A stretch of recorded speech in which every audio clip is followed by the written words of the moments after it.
Hey, what's going on, everybody? This is Tyrone back with Tech Life. And here I have a great article for you guys from Fierce Wireless. I'll leave a link to it in the description so you guys could check it out. So recently, Joe Russo, who is now in charge of Verizon's network, was presenting at a conference, and they asked some very good questions, and he gave some very detailed and in-depth responses. So Verizon's Joe Russo talks about capacity planning for fixed wireless access. So this is an actual part of the business that Verizon really takes serious beyond any guidance that they gave at the analyst day.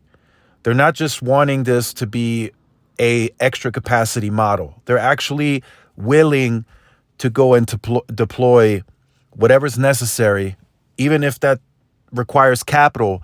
They are willing to go and deploy what's needed to upkeep the fixed wireless access experience and to further grow the base if there's opportunity.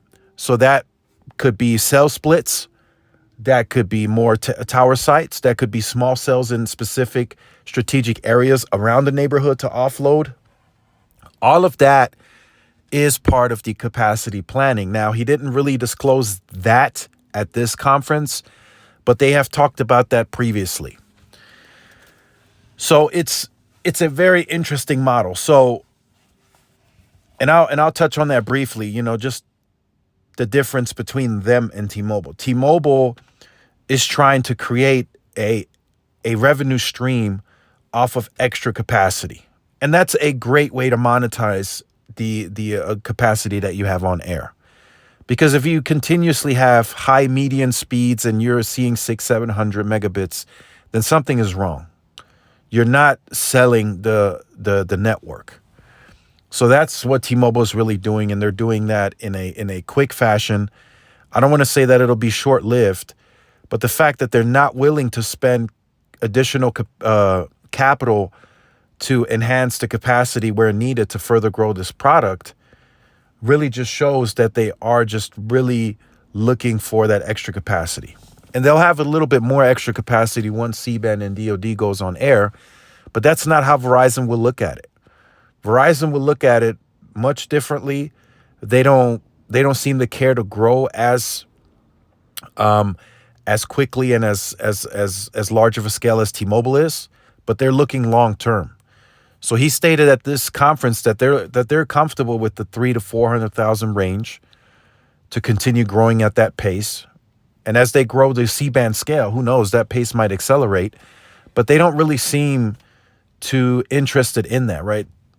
If you look at the recent price increase, there is a possibility as the net promoter scores increase, people start liking this product more.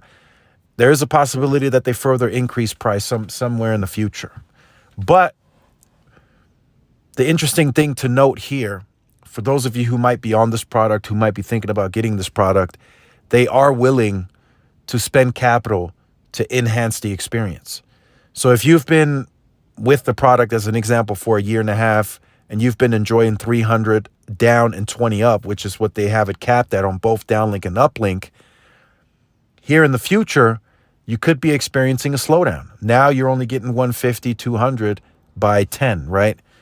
Now Verizon could be like, per our terms and conditions, that's still fine for us. We say no lower than 85. You're at 150 by 10, that's fine for us. But they could also say, look, we continue to have usage on this sector. We continue to grow. We feel we have an opportunity to get more customers in that neighborhood. So let's go ahead and do a cell split. Let's go ahead and add a small cell. So that's all up to Verizon, right? They have more contiguous spectrum. They've already been building millimeter wave across some of these neighborhoods that are already offloading the C-band sector. So it's all up to Verizon where they want to take this. They are what I consider for now, until it changes, a full-blown home broadband provider off of the wireless network. They're not just using the extra capacity. They are willing to build nodes and towers to continue feeding fixed wireless access.